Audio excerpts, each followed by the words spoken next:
Welcome to Blocks and Talks, the podcast that brings you everything you need to know about LEGO. From covering past, present, and future LEGO sets to interviews with notable community members, our show covers it all.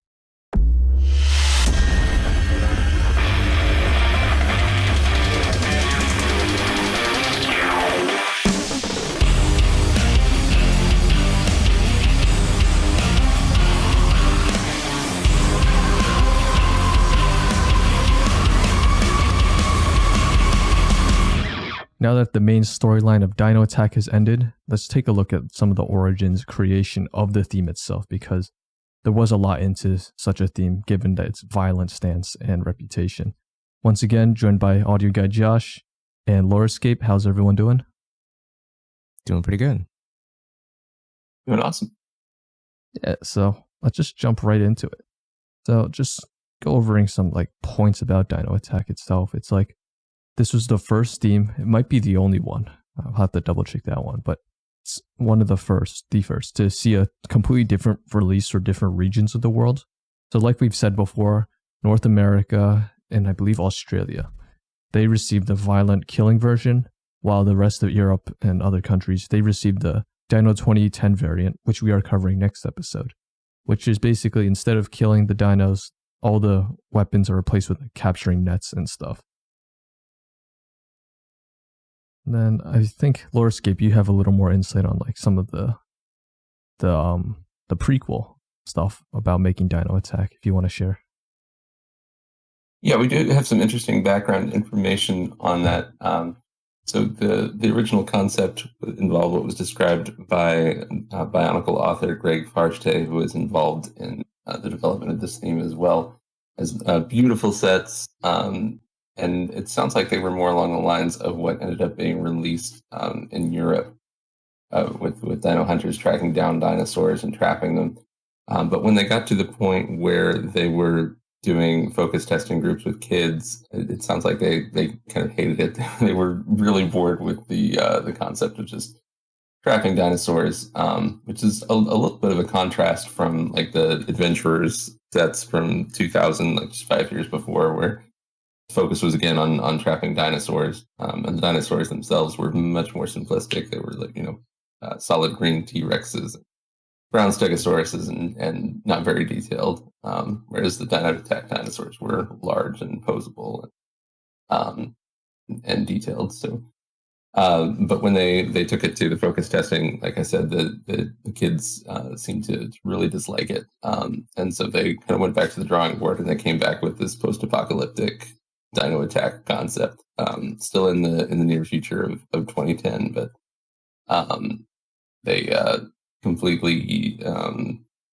they made it more along the lines of something resembling urban warfare. They just completely went the opposite direction of it, which is I think kind of funny, because usually they don't do that. I think the results from the focus testing must have been pretty severe for LEGO to allow them to go that far in the opposite direction. But because of that, since it was so violent, they initially only were going to release it in North America, and that wasn't too uncommon at the time. There were a lot of sets that only got released in North America, and some themes as well that only saw a wide release in North America, like RoboForce, some of the 1997 Pirate sets. They were only released in North America, or primarily released in North America. But what was unusual was that the plan was that they would release LEGO Vikings in those other regions in Europe, and Dino Attack in North America. But fans were so up in arms about missing out on them that they decided to release them both in both regions. But when it came to the European market, the like you said, the sets were just deemed too violent. With the weapons and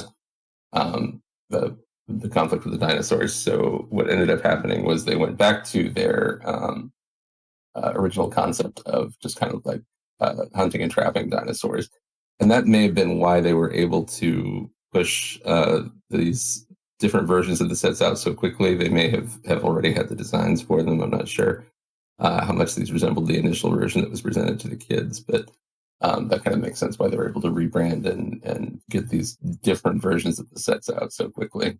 But I'm not aware of too many other occasions, if at all, where an entire line has been given a completely different, different elements to release like that. The other cool thing that we have as far as Dino Attack Origins goes are some designs by another Bionicle designer, Christian Faber. Really briefly on a Duckbricks video on YouTube, we could see some concept art from Dino Attack, and it's interesting to see how far in the direction of like mutant dinosaurs that was taken. Like they've got 6 legs. It's some pretty crazy designs there.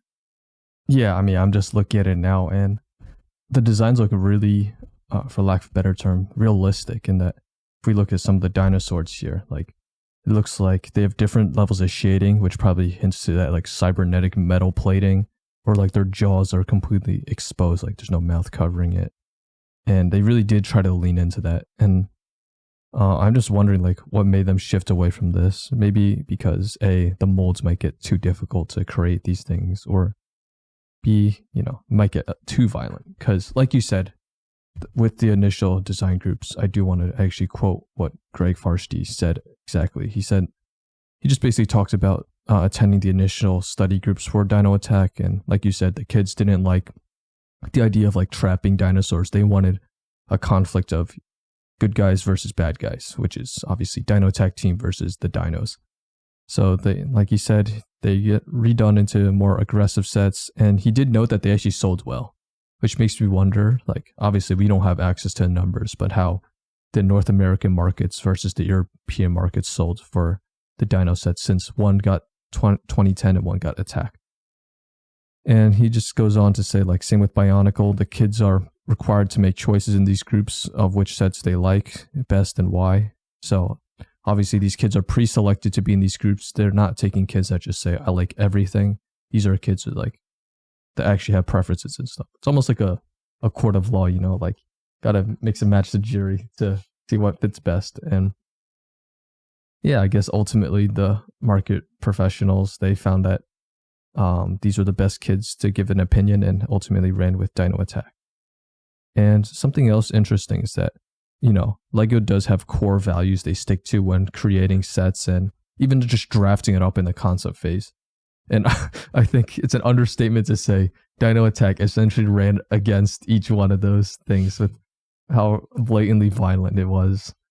And, I know a lot of times nowadays people like to joke that Lego's a multi-billion-dollar company. They like cut corners just to be greedy and all that, and they're always after it for the money. But I feel like, especially when we kind of put 2 and 2 together with how like the Lego group kind of just like jumps across a couple like loopholes here to create this team despite it going against their values, because the kids, they wanted this and it did ultimately sell well. It's just kind of funny how, I wonder if the Lego group today would ever consider compromising on values again and doing something like this.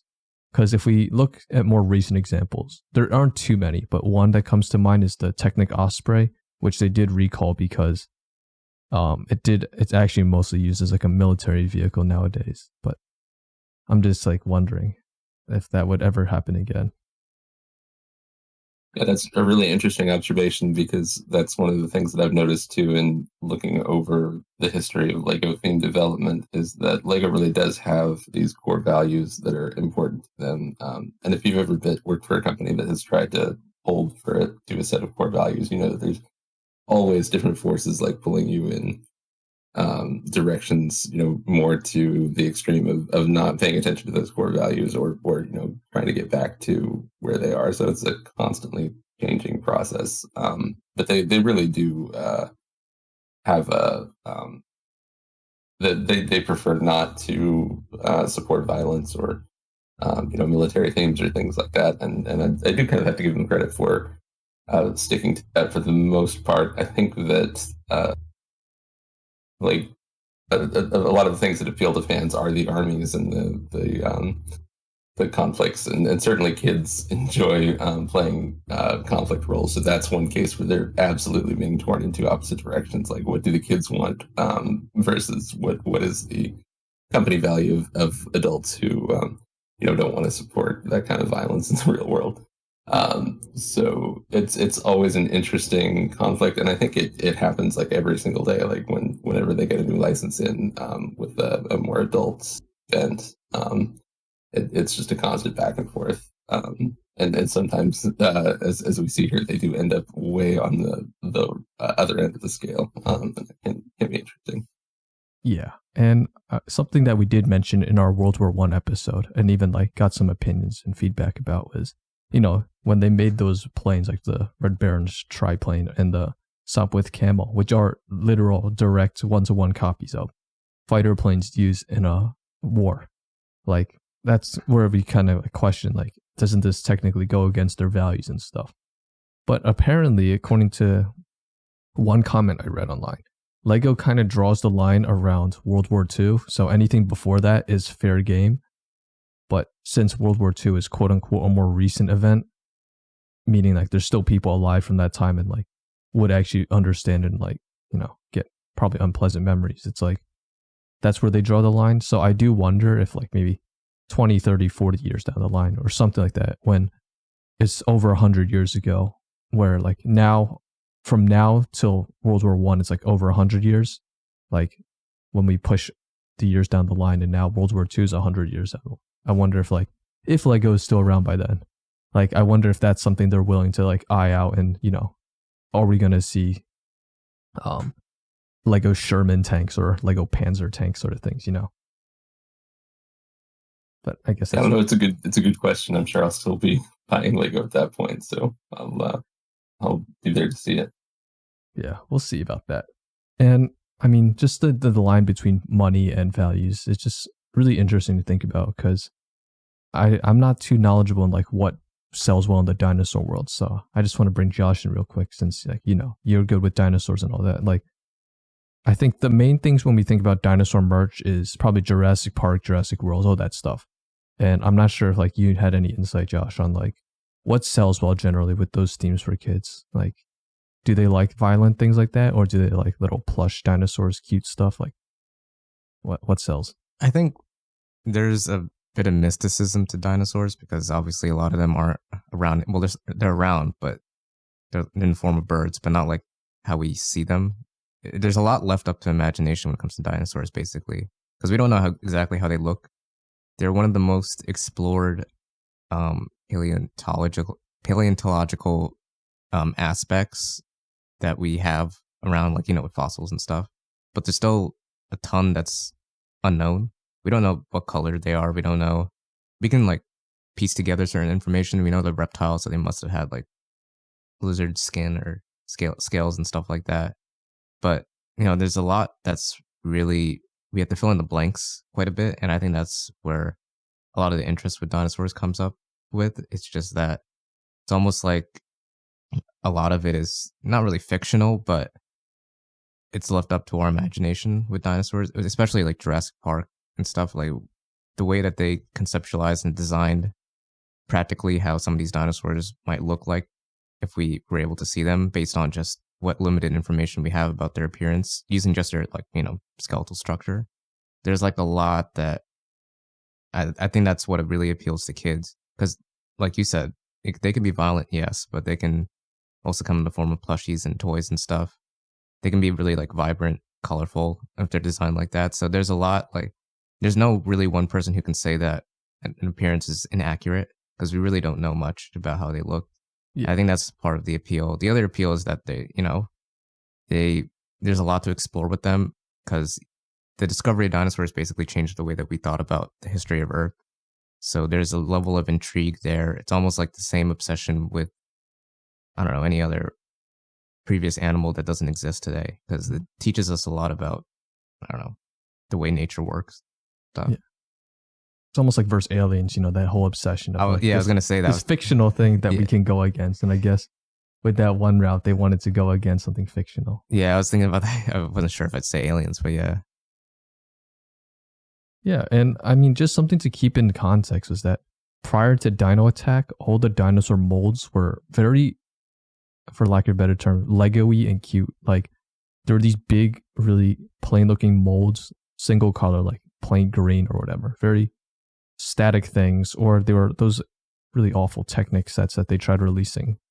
They were almost like bionicle dinosaurs. So they weren't anything violent or any of that. It was just very Lego derpy looking things. Now all of a sudden they're jumping to like mechanical machines that want to destroy a city. And a caveat I can find is that, for the overall lore, if like you couldn't tell from previous episodes, it was generally kept really vague and not fully explained. Like, yeah, the dinosaurs were made to look like monsters and fearsome, but there wasn't really any like clear definition of like the who, what, where, when, why. Just some hints that we could just try our best to piece together.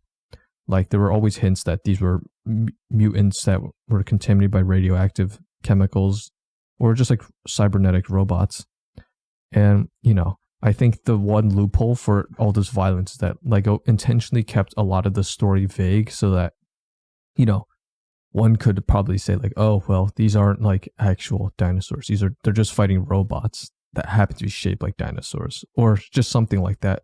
And I'm guessing that it was probably their justification for, creating a theme like this. Yeah, absolutely. Every single time Lego has introduced some kind of violent element into their sets, there's been some kind of justification, and it's some of it is obvious and some of it is not. Like when the castle sets were introduced and they wanted to do swords, they had to design them so that they were non-threatening, and they even called them like cake cutters in the development process, which is pretty funny. And when they introduced the pirates and the things like cannons and muskets, they were like, oh, well, they weren't really accurate, and they'll be so busy hunting for treasure that they wouldn't really be able to shoot, and hurt anybody too much. So every single time they've introduced some kind of violent element, there's some justification going on the back end, on the design level, even if you don't see it as consumers. Yeah, and I can kind of understand why. It's like, as long as it's considered a old event or ancient event, it's okay. Like muskets, they're kind of like from a bygone era, not really seen as like a killing tool. As like when someone says gun, we don't think a musket. So I guess like they kind of see it like that. And even with Star Wars, Star Wars is as close as we can get to a modern conflict. Like there's literal tanks, soldiers, and full on things like that. But since it's quote unquote a fantasy laser shooting, like made up stuff, like it's fine. So. And even with Star Wars, for the first, I'm not sure how many years, but definitely at least the first two, there were no blaster elements. They maybe had like reverse megaphones or yes, something the like that. megaphone with the stud. They made an absolute point of not doing guns in the first couple of years of the Star Wars theme too. Yeah, and then they slowly came in. So maybe money does talk at the end of the day, but that's for the listener, to speculate on. And I know in previous episodes we did talk about like the Reddit comments with the Lego designers. So I don't want to sound too much like a broken record, but I just want to go over them again, since we're going to look back at them with like more so the context of like how did they come to this theme. So on Reddit, believe it or not, Lego designers do actually look at that, and once upon a time did respond. The user Lego Nabby is here with the Lego designer Mark Stafford. This was 9 years ago, remember. So they were just talking about the Dino Attack theme, and I'm just going to quote the entire paragraph directly. So he just talks about how the Dino Attack sets were designed exclusively for the North American market, and at the same time, like you said, the Viking theme was developed for European, and there was demand for both, so both got introduced to the markets. But the guns and shooting action of the Dino Attack sets were too violent for European market. And the big guns were replaced with like capturing nets and cages, and they were also packaged with a completely different background to kind of differentiate itself from that urban warfare into like just a little jungle, which does play into what we talked about earlier, Josh, about like make up your own ideas and themes. And actually, he does mention that many North American parents also objected to the amount of weapons on these models. So there's always a little bit of backlash on this, but I guess since the kids wanted it, they kind of pushed with it and did whatever they could to kind of bring that loophole around, like, oh, well, technically it isn't like this and that.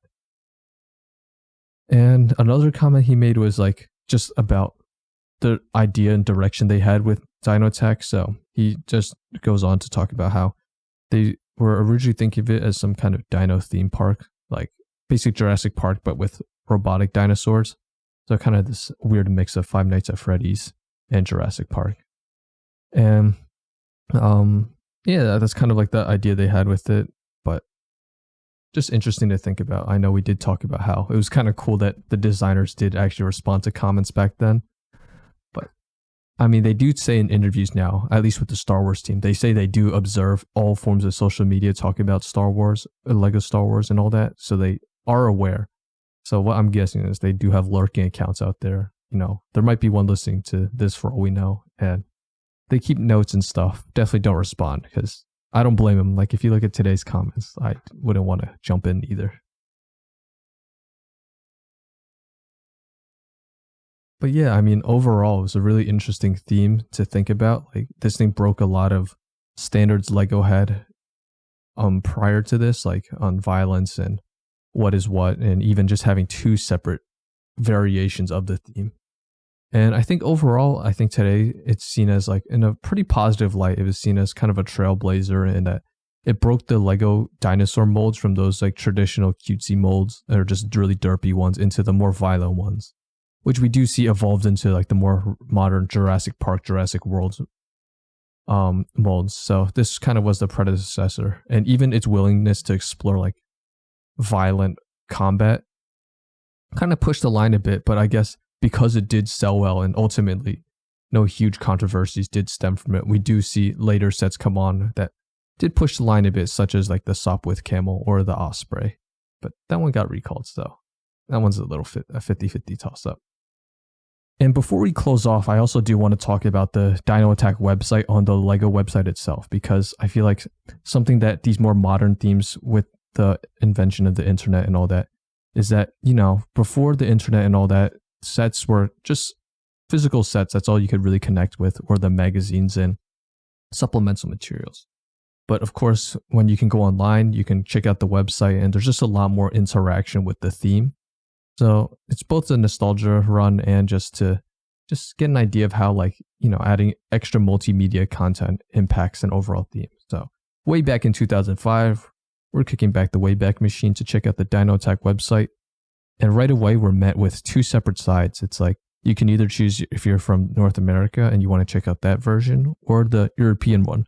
So right away, they're already dividing the two up. And just for the sake of this, we're going to go through the North American one. And it's just really, really old school stuff. Like it's a nice memory lane run. So I remember going through this website as a kid. Like you got all these panels here. You got a link to the Dino Attack commercial, one to meet the team of Dino Attack itself, some of the sets showing, all on this like really cheesy like JPEG and all that. So just really cool to see. And there's all these like sorts of different options. You could see like the homepage like I just described. There's a products page where you can just click through, read about the products itself, learn more. Because, you know, as a kid, you're always reading up and imagining yourself holding the sets. And it just comes with like little cool images, descriptions, all that. I guess it's like the modern day equivalent of browsing the catalog. And then also they have the unique stuff like stories and games. This is where, you know, they push past the boundaries of physical set and more so the storyline. So the story itself, that's where we got a lot of our lore on this, like stories 1 and 2. And the game itself, I do want to talk about. But before I yap off into all that, I was just wondering about you, Lorescape and Josh, like what you guys think about this website, if you guys used it before, or even just the Lego site in general around this time and how you guys felt about it. Josh, if you want to go first, because I have some thoughts, but this was after my time. So okay. I'm not even sure if Josh cared about Lego, but did you use this site at all, Josh? I don't. Wait, what's the time period again? Like around 2005. I don't think. No, I definitely didn't use the website, but I did like Legos, but I was not savvy enough to use the website. All right, so we'll jump 5 over years Josh. old. All right, Lorescape, we'll let you cook a bit. Yeah, awesome. So this was about, I think, 2005, so maybe 11 years after the first Lego website that I remember loading up. But this is kind of like peak lore on the Lego websites. Like you said, they have a story going, they've got games going. And they did that for a lot of the themes from the time period, like Knight's Kingdom, Alpha Team, Bionicle, of course, and all that, where they would have a substantial online component. And it's just like you said, it's like an extension of the old school catalogs and magazines and what have you. But a lot of people who went to the Lego website during this time just have so much nostalgia for all the different games, the story materials they would have. And Dino Attack is no exception. I do remember coming to the website because I would try and keep up with the whatever little stories Lego had going at the time, but I was definitely in the dark ages at this point. I remember being impressed at the extent of the content, and I'm glad that it's archived here on the Wayback Machine for folks to still take a look at, because it is pretty extensive and impressive, and I would hate for it to be lost to time, like the dinosaur. Yeah, like there was a lot of effort put into it for sure. Like just jumping into the game itself, like you basically pilot all the vehicles we talked about and basically run around the town shooting up the dinosaurs, blast them to pieces. And that's basically the premise of the game, the simplest way put.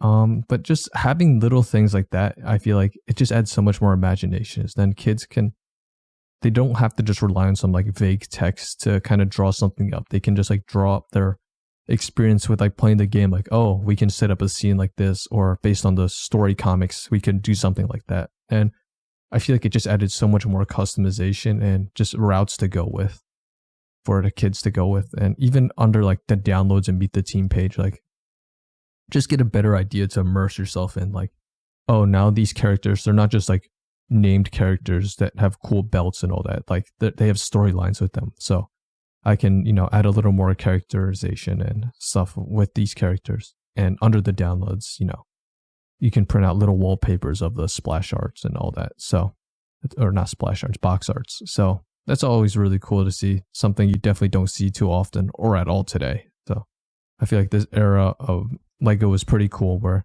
the internet was still developing and gaining root, and they were just trying out new things to, build and expand that creativity with their themes.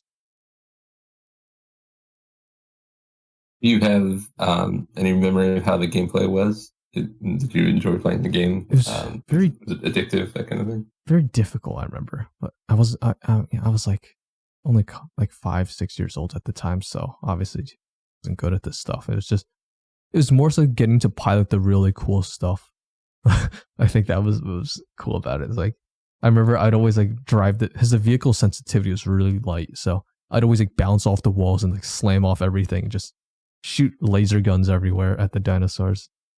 I remember being a little terrified of them because once they started chasing you, I was like, oh, stay away, stay away. But little kid me obviously did not have the mouse coordination at the time, so all my shots were missing and I was freaking out. It was like dinosaurs chasing me and I was bouncing off like the walls of the city. That's like the best way I remember it. I also played the Aqua Zone or Aqua Raider game, so it's pretty similar. Same thing. It's like pilot a vehicle, you run around like a placed image, aka the map, and then you just shoot stuff up. So I feel like all games were somewhat the same, but it was just really cool to see and feel. I personally never owned a Dino Attack set or any of those, but I think it was just cool because I did collect Lego City at the time. So I was like, oh, we're saving the Lego City sort of thing. At least that's how I interpreted it. Awesome. And the graphics strike me as being pretty good for the time period. Yeah, they're not bad. I think the best way to put it is like the background is a JPEG image. It's flat, it's static, and then you just have dinosaurs running around in the Lego set of the vehicles. They do look pretty accurate. They're as good as they look, and yeah, visually, I think especially as a kid, like this is good graphics. Like it was good. It did its job. For today's standards, maybe not so much, but you got to remember this is 2005, so different technology. Yeah, it's really satisfying to see all this stuff, and it brought back a lot of memories I completely forgot I had, like playing this game upstairs on that old Windows computer that would make a really loud humming sound. Just like little things like that, it's like that little charm, and just another reason why I like Lego so much, like just their appeal to everyone in general, and having all these things to really build that creativity and thought process.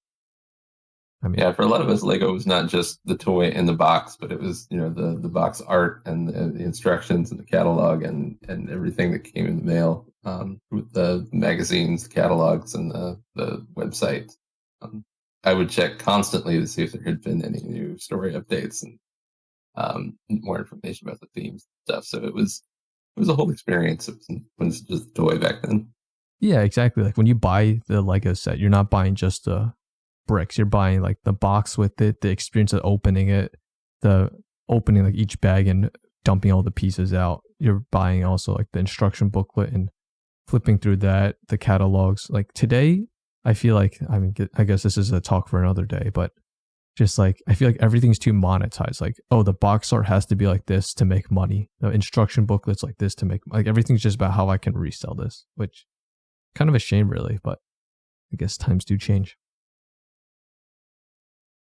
Yeah, there are, there's still a lot of expanded story stuff and things like that. I mean, with themes like Ninjago and Monkey Kid and stuff, like there's more story than ever.